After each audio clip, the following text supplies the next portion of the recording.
They all laughed when they thought I couldn't hear, but I did. Every word, every snort behind those champagne flutes, every whisper wrapped in venom. I stared at the place card in front of me, white, pristine, expensive in black serif print. Idiot, trash. Not a joke, not a typo. My wife glanced at it, covered her smirk with a sip of wine, and leaned into her boss, Cassandra, with a gleam in her eye like they were in on the same cruel joke. They were, that moment, split my world into two. Before that night, I was the supportive husband, the quiet investor, the man behind the curtain, funding her rise. After I became something else, something colder, sharper, the version of me they never saw coming. We were married 8 years. I met her when she was pouring drinks at a rooftop lounge downtown. Ambitious, hungry. I admired that. I believed in her, took a chance. Funded her MBA, introduced her to my network, wrote the check that helped her get her foot in the corporate door,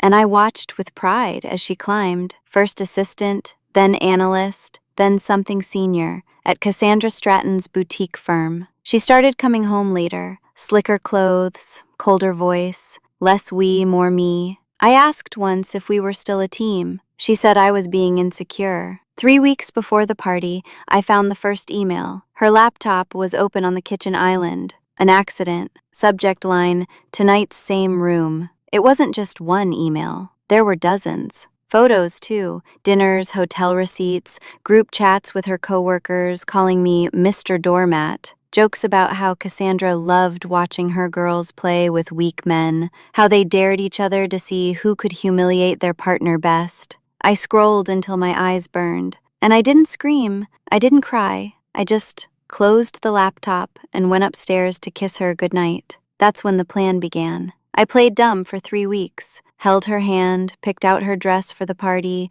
even offered to drive her. What she didn't know was that while she slept, I consulted a divorce lawyer, a very good one. I gathered every financial record, traced every expense, even pulled receipts for those spa weekends and girl boss retreats she claimed were work-related. They weren't. While she slept beside me, I was already separating accounts, preparing asset division, shifting funds, legally, quietly. I built a wall, not out of anger, out of precision. Then came the night of the gathering. The venue was upscale, of course. Polished concrete floors, imported wines, a guest list full of people who shook hands with their eyes closed. I walked in beside her. Nobody greeted me. Not one. Just side eyes, snickers, until file folder in my bag, or the non-disclosure contracts, or the private investigator's report, or the photos. She didn't notice the USB drive I slipped into the jacket pocket of her firm's legal counsel on the way to the bar,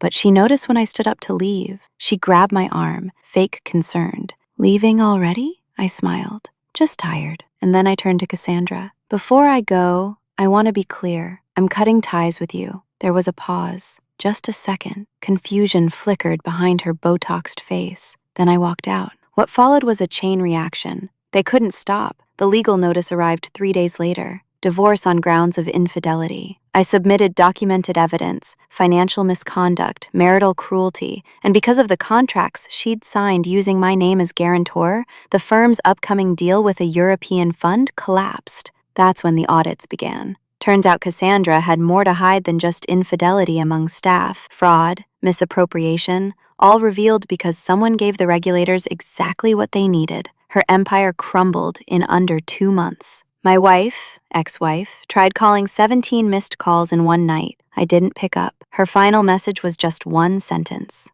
"You planned this." She finally understood. I didn't do it to be cruel. Cruelty would have been shouting at the dinner table, throwing wine, exposing her in front of everyone that night. No, this was surgical. I wanted her to feel it slowly, the weight of everything she underestimated, the husband she mocked. He owned the house, the car, the savings, her boss, under federal investigation. Every girl boss who laughed at me that night, some are unemployed, some are being sued, some are suddenly very quiet online. I remember the smell of that venue, linen napkins, sea bass, citrus-scented hand soap in the bathroom. But mostly I remember the silence as I turned my back on them, how it stretched awkward, confused, then uneasy. They weren't sure what I meant. Now they do. I live differently now. Clean apartment, quiet mornings, no fake smiles. I'm not angry, not bitter. I don't need to be. I have peace, and they have the wreckage.